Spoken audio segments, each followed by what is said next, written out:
পূর্বস্থলী 2 নম্বর ব্লকে কি জন্য এসেছিলেন? আমরা আজকে পূর্বস্থলী 2 নম্বর ব্লকে এসেছিলাম।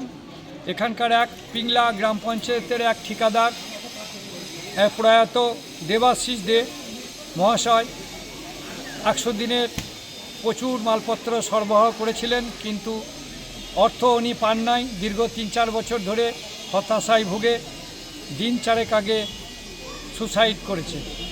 তার পরিবারকে সমবেদনা জানানোর জন্য আমরা এখানে এসেছি এবং আজকে মাননীয় বিডিও পূর্বস্থলী 2 বিডিও সাহেবকে আমরা একটা ডেপুটেশন দিয়ে যাব, যাতে আমাদের বিশাল পরিমাণ বেকার যুবকদের টাকা আটকিয়ে আছে সেটা আমরা কিভাবে পাবো।